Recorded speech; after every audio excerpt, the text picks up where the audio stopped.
Hi, everyone. It's Bill with Carolina Hard Money, Carolina Capital Management, and our special guest today, coming live from the other side of this table, I like how my last name's Davies. Oh, yeah. Wendy Sweet and Jonathan Davies. Yeah. Now Davis. no one knows who I am. Yeah. He's incognito. There's no E in there, right? Yeah. So right. don't forget to subscribe, share, and like. Our website also is carolinahardmoney.com. He says with such We do. excitement. So in the next few shows, Wendy will be doing the opening. That's fine. If you're a borrower, because we do bridge loans, short-term bridge loans for commercial and residential properties, click the borrower tab. If you're interested in passive returns and would rather invest in notes, buy notes, or in a fund, click the investor tab. So our I think you just dinged. show today, we had some special guests, and they had an emergency. They claim At they the last did. minute. They claim they did. I think they're just checking. Just kidding. They heard Bill was going to be on it, and they just They heard his big words. They got afraid of all of that. Yeah. They were not amenable to being on the show because Yeah. Bill's using such. So instead of just posting a recording of a previous show, We're gonna make up some more questions. Actually, well, we we're not have a making lot of them up. we have a lot were of actually sent questions. to us. Yeah, we actually came up with 100 in house with just our employees, our team. We all just started throwing out questions that we'd been asked, and then we sent out a Survey Monkey and got a great response off Yeah. of that too. So we might resend that out again and give you another opportunity to add some more to it. So we're actually going to hit some of the questions that came through the Survey Monkey, and I kind of have them right here in front of me. Yeah, feel free if you all think of a question, want a question answered, throw it in the text, and we will do our best to answer it. Yes. So you can text those in the chat box. Yes, yes. And this is what's called thinking on your feet when Yes. you're kind of given notice at the last minute that things have changed. The best thing to do is ask Bill what things mean. You know, that's the way. We'll do a whole episode. I think Don in the What last does that one. acronym stand for? He Well, stumped him. Yeah, Don in the last one. We'll have an episode called Stump Bill. That Listen, should if be I easy. don't know it, I can make it sound like I do. Yeah. Yeah, Yeah. that's the key, right? Yes, please send us your money. Bill will sound like he knows what he's doing. All right. So what's our First question. Let's what's see. our third question for the day? Let's continue to talk about. Let's see. There was somebody that asked. Oh, I like this question. It says, "What is the current and future status / outlook of Carolina Capital Management regarding investments, interest rates paid, quality and diversity of projects, average loan size, performance, delinquencies, and defaults?" I think that's just a great open question. I don't think we can talk rates like what we're paying right now. That would have to be a private conversation. But Yeah, that the On the lending side, we can talk about. Yeah. Listen, if you're a lender and you're buying individual notes, you're getting whatever the note rate is, Right. And you'll know that in advance. And our note rates run from 9.99 to what 12. 12, 13%. yeah, we've somewhere. got some a little So- over that, but yeah, So not each, many. each note that's available is going to have a different interest rate on it. That said, none of us have a crystal ball. Okay, I am very optimistic about. And he's a Debbie Downer. I'm very so that's optimistic really good. about the single family space. Yeah, I'm thrilled about where we are in right the now. affordable side of Mhm. single family. Mhm. And let me give you a quick rundown on why that is. Affordable housing, and in our area specifically, it's really anything under 350,000. Mhm. Why is that a great space to be in? Well, as a lender, you're always looking at, and I keep going over this, how quickly can I get this property sold Mhm.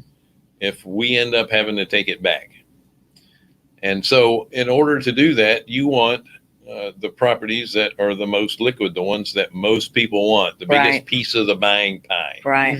And in affordable housing, you have investors that would be interested. You have first-time home buyers that are going to be interested. And then you have empty nesters that are downsizing that would be interested. So You're Davis. you have Oh, I'm Davis. you have many more options available to sell these properties quicker, Mm. or the quickest. That said, and again, we don't have a crystal ball, but it looks like we have a lot of people that are trying to move out of the larger metro areas, New York, LA, San Francisco. They're trying to move out of those crowded spaces and into more suburban areas. We have a friend in New Jersey who got 12 houses that he picked up that were all in the affordable range. They're all 300,000 or less. Mm-hmm. He's just outside of New York City, and he bought 12 houses and had 10 under contract within 1 week. Wow. 1 week, because of the exodus out of the bigger cities. Right. So it's not just here in the Carolinas and the Southeast that this is going on. This is just anywhere outside of the major metro areas. You Yeah. have people that were crowded into apartments. Let's assume a family of 4, both husband and wife work, and now they have kids that have to be homeschooled. Right. So those apartments are a lot smaller now, Mm-hmm. right? Yep, very much and so. they need space. Right. So it doesn't necessarily have to be space inside, but if they have a nice, fenced in backyard to play in, Yeah. that's giving them extra space. And if you're Right. living in a crowded apartment in, Manhattan, you're not going to just tell your kids to go out and play. You're going to go out to the park with them. Right. Right. You can do that in your own house if they're playing in the backyard. Yeah, it's important that you have a fenced-in backyard, that you can put your kids in play, and a working lock on your back door. Yeah. Stay outside. That's exactly right. But Says a it's man not- who has his third young one on the way in the Mhm. next couple of weeks, but Yep. 2 little ones at home. That Yeah. But it's not just about purchase money loans. It's also about rental properties. There's still plenty of people that can't or do not desire owning a house. They still rather rent, sure they want to be but in they one. still want to be in a single family, Mhm. Exactly. and they want to be in the more in the suburbs. So for that reason, I'm very optimistic about the single family space, whether it be long-term rentals or fix and flip. Even wholesale is going to pick up. Right, which is the direction we took in January of 2019. We changed everything with So the as far as direction. diversity goes, you're going to get diversity geographically, Yeah. Mhm. property types, and the large amount of properties that you would have in the fund. We are going to stick into the single family for the most part. majority. Probably Mhm. 10 to 15% of the portfolio is going to have multiple tenant commercial properties in it, and we'll say multifamily, self-storage, warehouse itself that can be broken down into several units, Mhm. mobile home parks. We want to try and stay in residential, but self-storage is very Very lucrative. resilient when it comes to down markets. Even down market and Um, up market, it does well in both.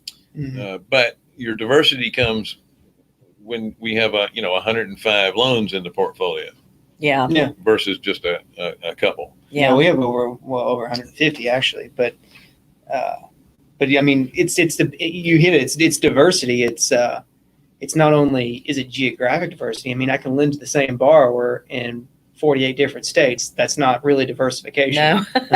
That borrower goes like, great, you're in different markets. That's fantastic. But we have thresholds that we can, we only lend X amount to a particular borrower. Mm. So even though we have geographic diversity, we also have borrower diversity as well. So that further mitigates risk that, if we do lend on multiple projects to a borrower and he goes down, we still have 145 other projects that are going on. Right. He only had 5 of them. Right. So. And the diversity too. Let's not think that we're nationwide or going anywhere to lend money. We're very cautious with the areas that we're lending in the Carolinas and the states that touch the Carolinas. Mm-hmm. We also include Alabama, some in Mississippi.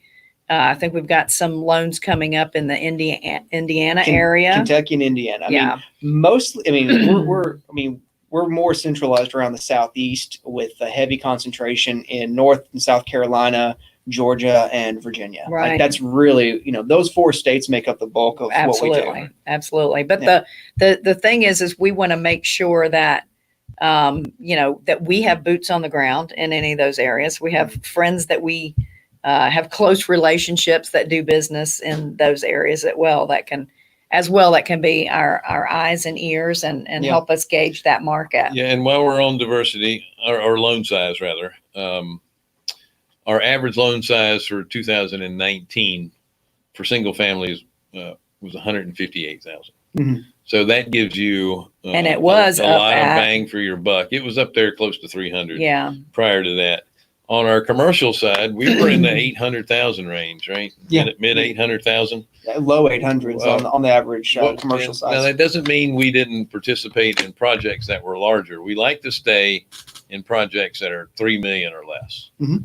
Are we taking on that whole loan? No. That's one of the things that we look forward to doing, because we can participate with other funds where we only have a much smaller portion of the loan.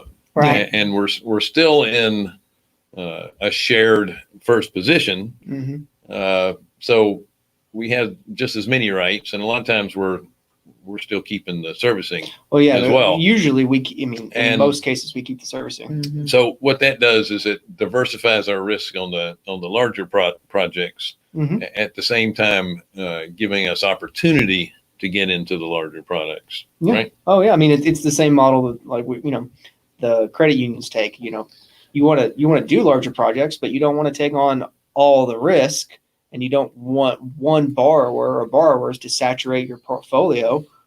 So you split it up with other funds or other people that like and trust and you have business relationships with. Right. And as far as delinquencies and defaults, our average default rate since we've been in business has been around 2%. I think it's a little less than 2%. Yeah.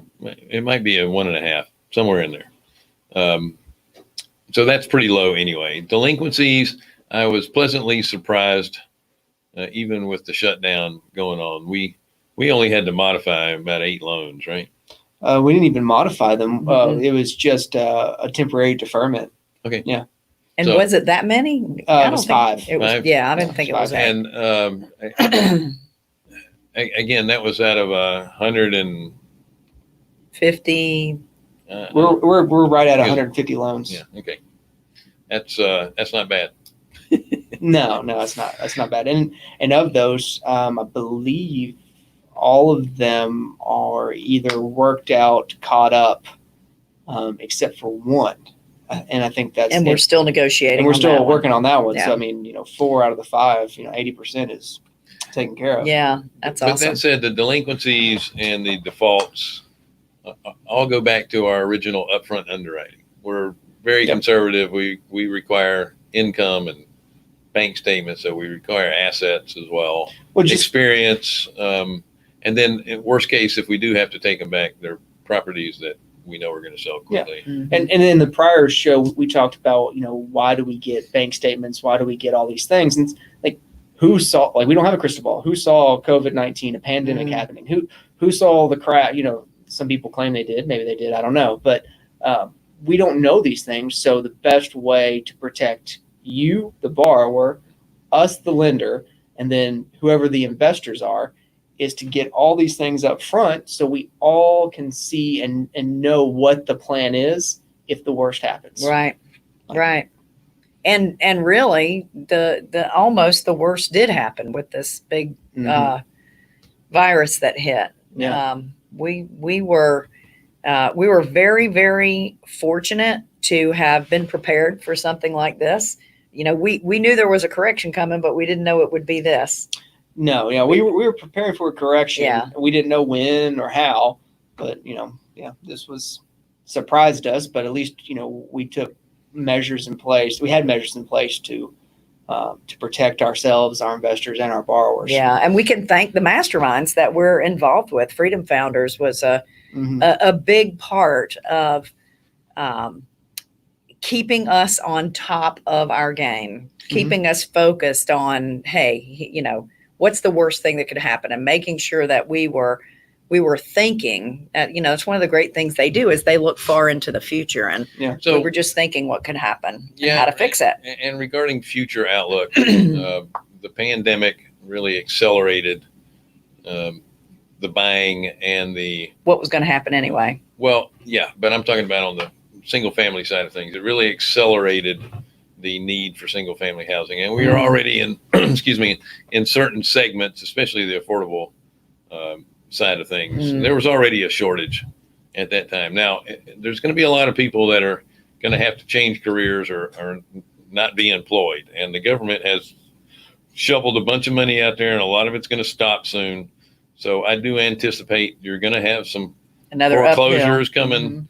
I think you're going to see, in most cases, less foreclosures than we did, say, in 2008. Oh yeah, because they would rather, well, number one, they would rather sell the note off at a discount than to go through the foreclosure the banks process. would. They learned the same thing we did. And then at the same time, the underwriting since 2008 has been so difficult, and there's plenty of equity in the properties. And I don't see, except for in certain sectors, luxury properties, for example, I don't see which the we're values, not involved in.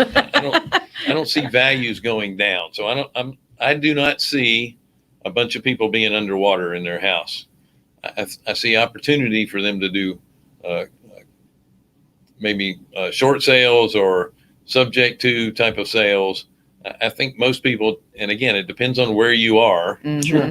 What was the national average on the equity in a home? Wasn't it like 70%? Yeah, it's not bad. It's well over 50%. I mean, So we're not in a position where you're going to see a bunch of underwater houses and whatnot. There's going to be plenty of opportunity for other investment types in there as well. So I'm very optimistic going forward. Yeah, and having more foreclosures on the market is good for our borrowers. Yeah, right. I was laughing because Bill, I'm very optimistic. I'm really happy. Yeah. Debbie Downer strikes again. Please calm down. Oh yeah. We'll leave the light on for you. The next question, which one do you want to tackle next? How about this one that says, under what circumstances would you be willing to provide 100% financing where the borrower comes to the closing with no cash out of pocket? 0. Stated differently, how attractive must a deal be in order to mitigate borrower skin in the game? 40% as is LTV. This would be a fix or flip, or more likely a transactional funding instead of wholesaling or funding for I don't know where the other part of the, I don't know. Yeah. Question would be. Well, so the LTV matters, but what that question is really, which is loan to value, just loan in to case value. you were But wondering. what that question I think is really asking is, how low does the loan to value have to be for the lender to feel comfortable to just own it? And that's not what we're in. Like that's not what we do. Like we don't want to own property. We want, when the best way to say it is, when interests are aligned, we want the borrower's interest aligned with our interest, and the borrower should want our interest aligned with theirs. Mm-hmm. And the best way to do that is for us to put money in and them to put money in. Right. And then we know that our interests are aligned. We both want the success of this project. And that's right. The borrower doesn't want it to fail because now they don't want to lose their money. And we don't want it to fail because we don't want to lose our money. That's right. That's right. Somebody who wants no money out of pocket is somebody who has no money to pull out of pocket. Yeah. And if that's the case, you're sitting in a position where maybe you shouldn't be investing right now. Yeah. I mean, and most people who don't have the money to get started on that, there's a lot of like you can wholesale if you're Mhm. willing to put in the work. You can JV with somebody, like if you have experience but you don't have the capital, JV with somebody who has the capital. That's right. Yep. I tell Yeah. people that all the time. Yeah, I was going to mention that. Find a private lender that's willing to JV with you. Are you going to make as much of the profit as you would have if you're borrowing it? No. Yeah. But you have to start somewhere and build that relationship. Yeah. Well, and here's the thing: as a borrower, what I would be concerned about is if a lender is willing to give me 100% financing for everything, and it's a low LTV. What's that lender's incentive to not take the property back? So let's say you get into a maturity good point. default, like you've made all your payments, but technically, to not Haven't pay the sold it loan yet. back at maturity is a break of covenants, and now the lender can take that property back. In that situation, we're going to work with you. We're going to extend you out, or whatever the case may be, because we want you to succeed. We don't want the property. But if the lender has all their money wrapped up in that property, will they extend you out? Will they just take the property back? Like that's a question That's that I would right. ask. What motivation would they have? Yeah. Absolutely. So we've got a question up here. It says, commercial LTV Most of your rate. Can we show that person's name? Yeah. Okay. Yeah. Most of your loans go to flippers or buy and holders. Yes, I would say that. So I get it now. Yeah. Most of our loans do go to flippers and buy and so flippers make up, I don't know, on the residential side, probably 70% of what we do, Mhm. 75. Mm-hmm. Is that, you think that feels accurate? That's very, very accurate. Yeah. Very accurate. Maybe even higher a little Yeah. Yeah. So buy and holders. bit. So when we do buy and hold loans, there's two different ways to do that. There is fixed to rent, and then there is just a rental loan. Mhm. Now the long-term rental loans, we're working on to get that back. A lot of people are working on that right now. That's not something that's there's a lot of out there. But the buy to or the fixed to rent, we do that as well. And I've got a lot of people calling for those, fixed to rent Mhm. loans. Yeah. But the first thing I tell them is, hey, we're happy to do this loan for you, but you need to understand it may be longer than the 6-month term that you're getting from us Exactly. to get this loan refinanced, because those are the loans that have kind of dropped out of existence for a while. Gotcha. They're coming back. They're coming back though. That's Yeah, important. Scott, you can take that question down now. Well, and there was another question about the commercial LTV and rate. Yeah. Yeah. Now, it's going to depend on the risk and the type of commercial properties. Mhm. Typically, commercial is going to be anywhere from 60 to 65% max Mhm. LTV. And again, rate's just going to depend on the property type. Now, if you're talking a repositioning, that's, on a bridge, you can go up to 75 if you're just getting a bridge. Not necessarily with us, but Yeah. as a whole on the bridge lending, there are many bridge lenders that will go up to 75%. Yeah. Sorry, I was speaking specific to us. Yeah. And that's kind of crazy Yeah. to go Hope up that that answered high. your question. So it's how attractive does the deal need to be to get that money down? I mean, we kind of skimmed across that. So how attractive does it need to be? Well, we need to know that the borrower is going to make money. I mean, again, our interests have to be aligned. If you're doing a deal and you stand to make a 5% return, that's probably not a big motivating factor. Mhm. So yeah, it needs to be more attractive than that. Like we have to know that the borrower is going to make money. Right. Yeah. So what is that number? Usually it's 15% or higher Mhm. that Mhm. that the borrower is going to walk away with. Hopefully. Yeah, I mean, assuming all market conditions stay the same as when we close. Well, and I think that's a thing too that we probably should talk a little bit about is, what people are going over. Really, we lend at 65% loan to value right now, and I think that a lot of people are going even greater than that amount, not only just up to 70, but to 75, and in some cases 80, because they say they can't find deals.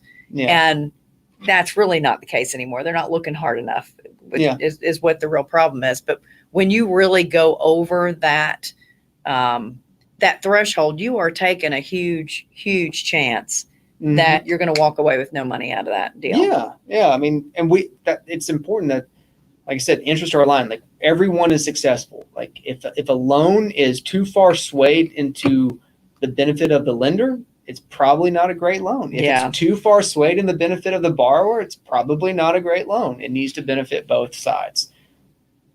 Yeah, that's for sure. Okay, so let's look at another one. I like this one. I think this is real technical like. So it says, where on the risk scale would you personally put hard money lending?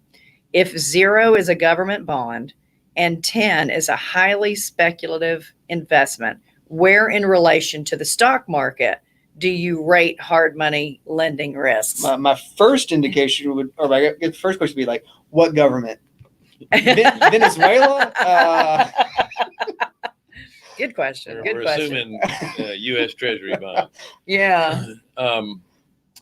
If you're comparing it to the stock market, let me say this. When you're investing in a stock, where is the value in that stock? Mhm. Do you have hard assets behind the stock, or can it wipe you out completely?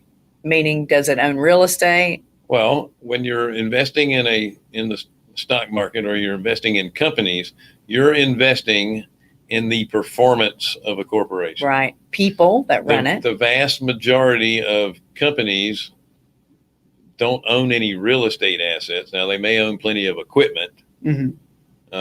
but the vast majority of them, they don't own property. Yeah, it's accounts They receivable. lease them. Yeah, Because it's better on their books to lease them. It's not a it's not a debt. It's not a what do you call it? I don't want to say a debt. a liability. Liability. It's not a liability on their books. Yeah. And that keeps their asset prices higher. Yeah. Right? Makes the valuation of the company higher when they Appear higher. Huh? Appear higher. Well, yeah. I mean, they're higher on Yeah. paper because they are. Yeah. But they don't have that dragging them down. So they don't own property. They just lease it and it becomes an expense. And I want to clarify, when they say 10 is a highly speculative investment, stocks are speculative investments. Just putting that out Yeah. there. Now For sure. You got so You've got history from blue chips. what I was going to say is you have your large cap, your mid cap, and your small cap companies. Mhm. Your large cap companies, they're global companies, they're utilities, they're stuff that it used to be utilities. I mean, you got a lot of tech companies now that are large cap, but they run most of the world now. That being said, they typically do not have a lot of growth potential, but they pay dividends and they're less likely to be affected severely in an economic downturn. Mm-hmm. Your mid cap stocks are kind of trying to be large cap, but they're less risky than small cap. Small cap, they're going to get pounded in a downturn, but they have an upside of growth. So if you're looking for income, you're going to be looking for stocks that pay a dividend, but the dividends are anywhere from 3 to 6%. Yeah. Okay. Yeah. The likelihood of those companies going under is pretty low. Okay, I get that. But when you're in real estate, you can deal with a smaller market company and still have great protection because the funds own assets. They own solid assets, tangible assets that you can go up and touch. There's only so much land, and God's not making any more. God does make new land. Volcanoes. The problem is it takes a really long time for them to become inhabitable. That's true. So there's a commodity that there's only so much of, right?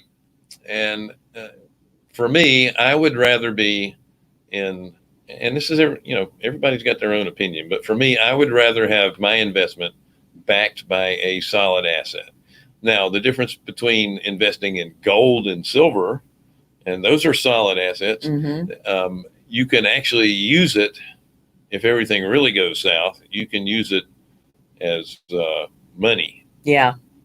But if everything Yeah, goes to south, borrow. But if you're having to use your gold and silver to We're make all in- payments we're with, all in 100%, trouble. if it goes that way, chickens are worth way more than gold. And I got lots of chickens. I'm good. And I use the gold analogy where gold is fine. It goes up and down in value. But frankly, the only thing gold does is if you buy it, and you call it a hedge, but it's only a value if you sell it for more than you paid for it, right? A house, for example, a rental property or any kind of house, the values in a home can go up and down, just like that, right?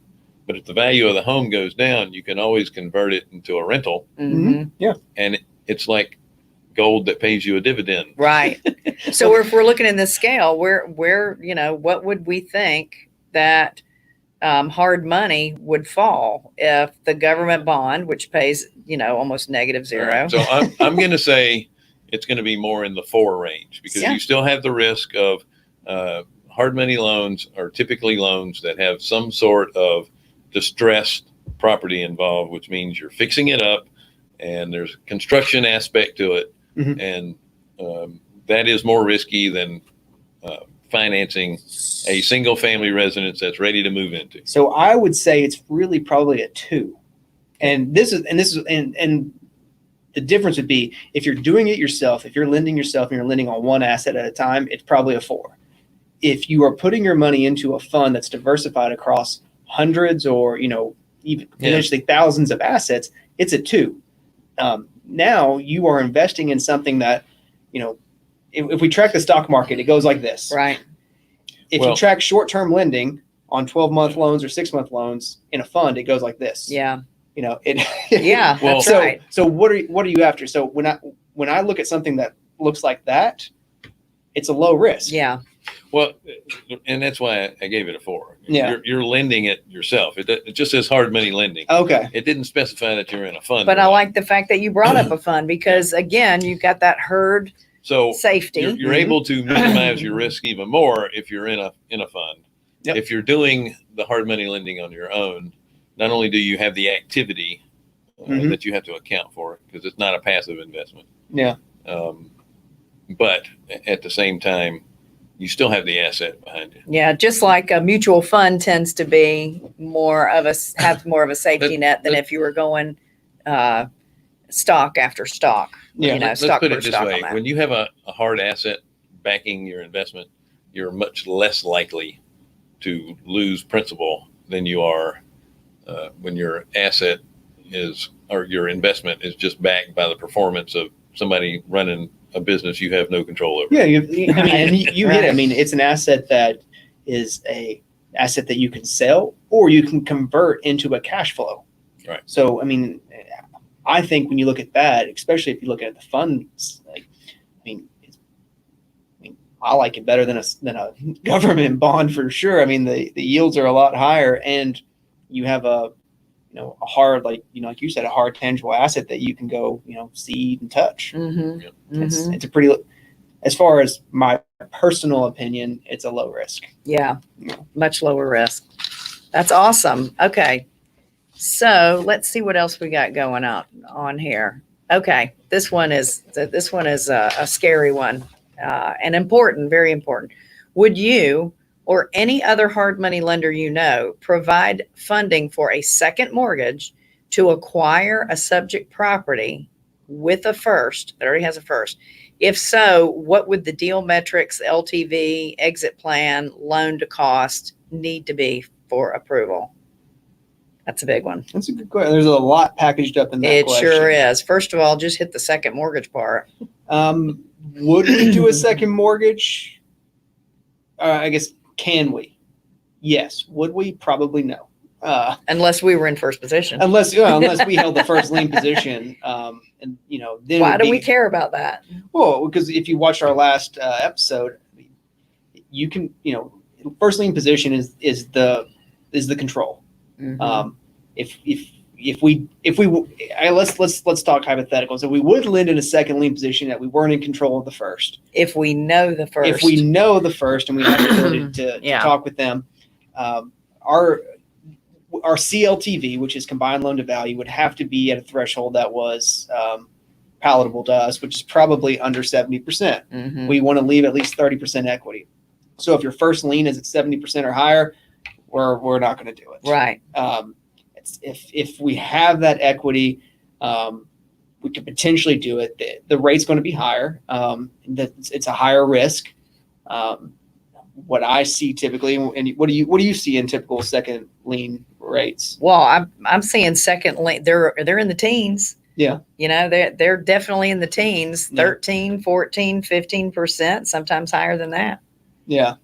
It needs to be up there. It's a scarier position to be in. It's more risk means that there has to be some compensation that entices the lender to take on that risk. And the rates really coincide with the combined loan to value. Correct. If it's over 70%, that those teens are going to get higher and higher. Yeah. I mean, if your combined loan to value is under 50%, okay, there's 50% equity even with Absolutely. ours.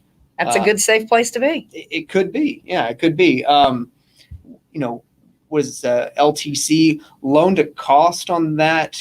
I mean, so if it's a rehab, or it's probably the loan to cost doesn't really matter too much on the second.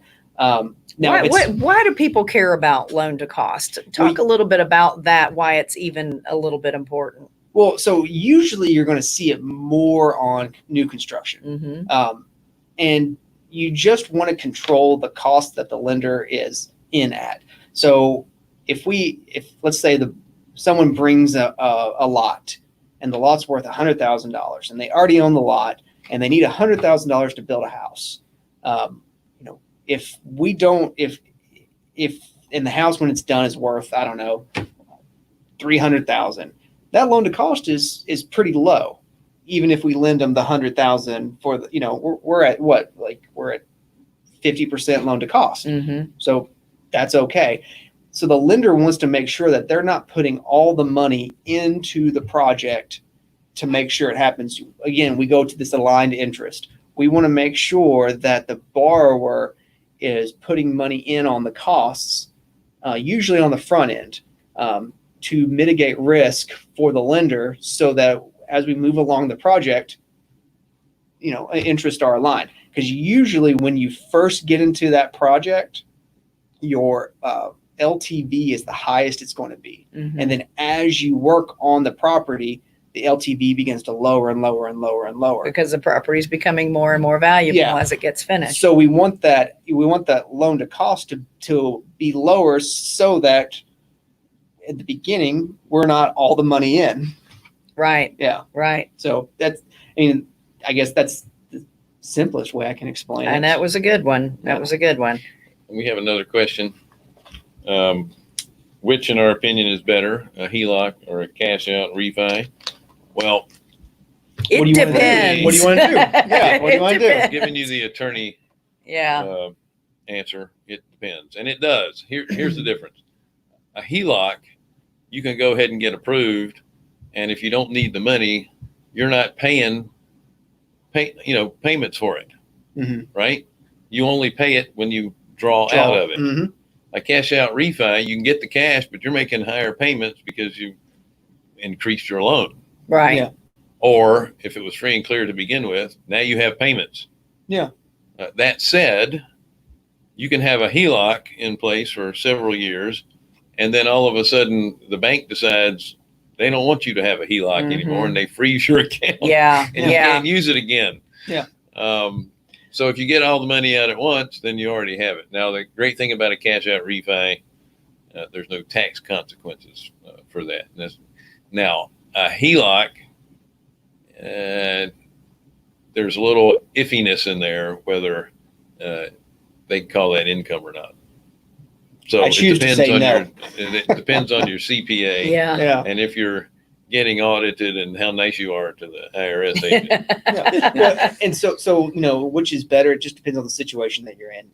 If your house is worth more now, and you still are paying PMI, and you can refinance it, get rid of the PMI, and you can lower your payment, and that's important to you. Then now, obviously, a cash out refinance or just a rate and term refinance. If you want money to improve the value of your home so that eventually that you can refinance it, or you want to leverage your home's value or equity that you have to do other things, like maybe invest in notes, and you pay your HELOC at 4% and the note's paying you 10%, and you arbitrage the 6%, that might be a better route. Right. So I like having a HELOC personally, because even though that money is available to me, it's not showing up on my credit as being money that I've dipped into. So it helps my credit score a little bit, that I have that availability that I'm not using. Yeah. So now when I use it, it's going to change things. Sure. Yeah. At the same time, HELOCs are generally set up as a revolving line of credit. Right. Which means A little more expensive, the way right? you're paying the interest is different. And at the same time, it's always going to be an adjustable. And if you, as low as rates are now, if you Need to lock it in. you can get interest rates in the low 3s, maybe high 2s if you're at a 15-year term. Lock that baby in. Yeah. Yeah. And take the money and invest it into something that's going to pay you a lot more. Yeah. Yeah. You know that I told you, or in the earlier show, that I was talking to US Bank. They are actually doing investor loans right now in the 2.8% range. I haven't seen that. I don't think I've seen it ever. Yeah, money, with a 25% really vacancy. cheap. It's it's a yeah. Then there's that. I'll give you a 0% with a 50% vacancy. See if you can qualify. Yeah, that's a pretty incredible. I've wondered if you always wondered if you or someone could do 100% LTV of property after repairs at 60% of home value. So 30K buy, 30K repair, 100K. People would, if you want to do something like that, but again, why wouldn't you want your own money in there? Again, I guess most people require between 10 and 20% of the purchase price down. Mm-hmm, mm-hmm. And, from the lender's perspective, if you say, hey, I just want 100% financing, I don't want to put my money in it, then, why is it a good deal? If you won't put your money in it, why is it good? Yeah. Why should we put our money in it? 100% financing is hard to find anywhere. You can find it with private lenders, like, or people that, are friends, family, et cetera. Mm-hmm. You might find it with some hard money lenders, but Yeah. I think the vast majority take the stance of aligned interest. And if it's a good deal, then you should want to put your money into it as well. Yeah. All that said, I've been in the mortgage business a long, long time.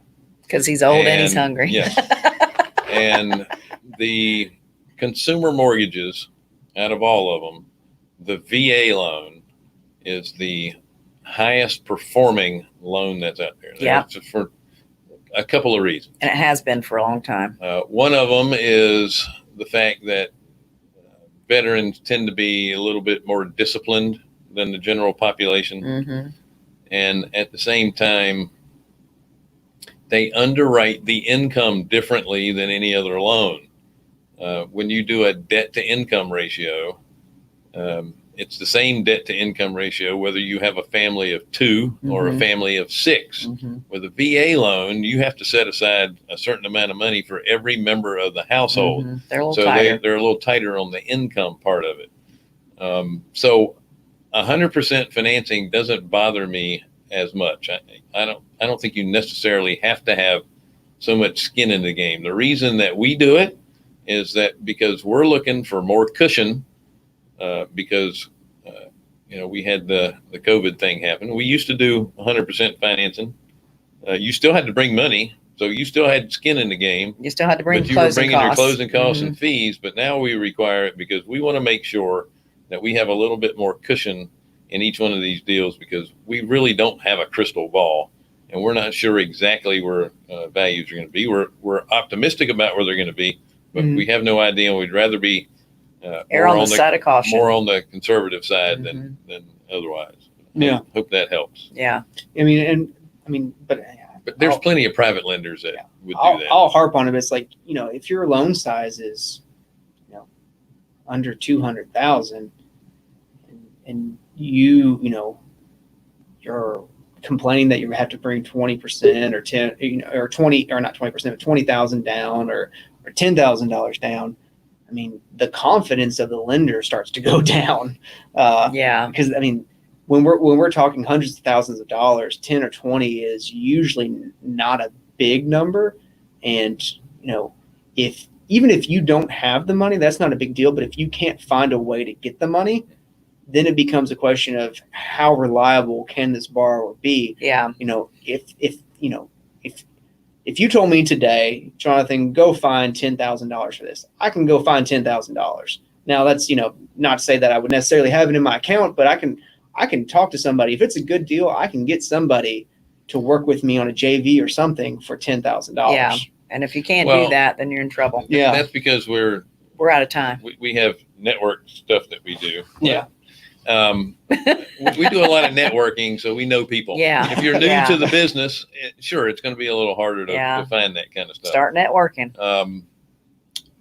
The end of that question, I had something really smart to say, but we're going to wait till next week because I've forgotten it because I'm not that smart. All right.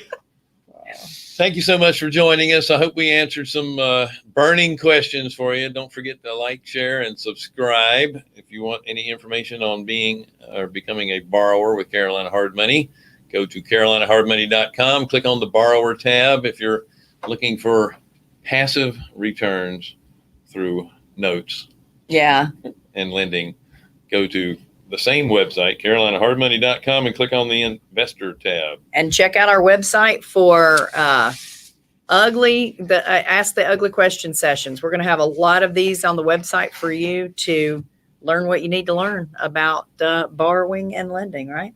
Absolutely. That's right. All right. Have a great week, everyone. We'll see you next Thursday.